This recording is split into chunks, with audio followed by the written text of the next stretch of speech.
చంద్రబాబు నారా భువనేశ్వరులపై అంబటి రాంబాబు కీలక వ్యాఖ్యలు. అలాగే లోకేష్ వచ్చి ఆయన చేతులు మడత పెట్టేశాడు. వాళ్ళ పాపం వాడి సతీమణి ఎన్టీ రామారావు గారు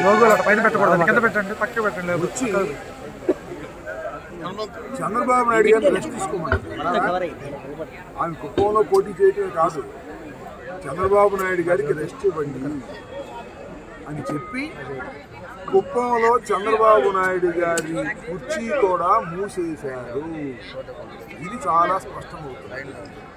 మనవి చేస్తా, నిన్నే ఎక్కడో జగన్మోహన్ రెడ్డి గారు చంద్రబాబు నాయుడు గారిని వృద్ధుడు ముసలోడు అన్నారంటారు.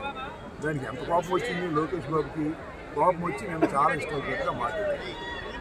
పాపం భువనేశ్వర్ గారు కూడా ఇవాళ ఏమన్నారు, ఆయన పెద్దవాడు అయిపోయాడు, ఇక రెస్ట్ తీసుకుంటాడు, నేను పోటీ చేస్తాను అన్నది వాళ్ళ పార్టీ వ్యవహారం, వాళ్ళ కుటుంబ వ్యవహారం.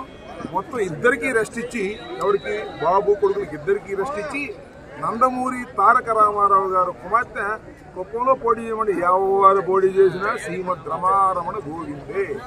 కుప్పంలో ఓడిపోవటం ఖాయం. ఎందుకంటే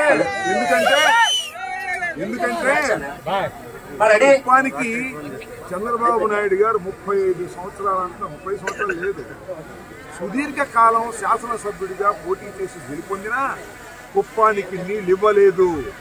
జగన్మోహన్ రెడ్డి గారి ప్రభుత్వంలో త్వరలో నీళ్ళు ఇవ్వబోతున్నాం కుప్పానికి. కాబట్టి కుప్పంలో కూడా ప్రజాదరణ కోల్పోయినటువంటిది చంద్రబాబు నాయుడు గారి కుటుంబం. కాబట్టి అక్కడ కూడా చెయ్యిలు మడత వెయ్యవలసిందే. కుప్పంలో గెలిచే పరిస్థితి తెలుగుదేశానికి లేదు, రాష్ట్రంలో ఎక్కడ గెలిచే పరిస్థితి లేదు. మంచి కామెంటే, నేనేం కాదంటూ. భువనేశ్వర్ గారు వచ్చి నందమూరి వంశస్థురాలు, ఆమె వచ్చి చంద్రబాబు నాయుడు గారిని రెస్ట్ తీసుకొని ఆయన పోటీ చేస్తే ఆయనకేమో ఓటమి తప్పదని సందర్భంగా చెప్పండి.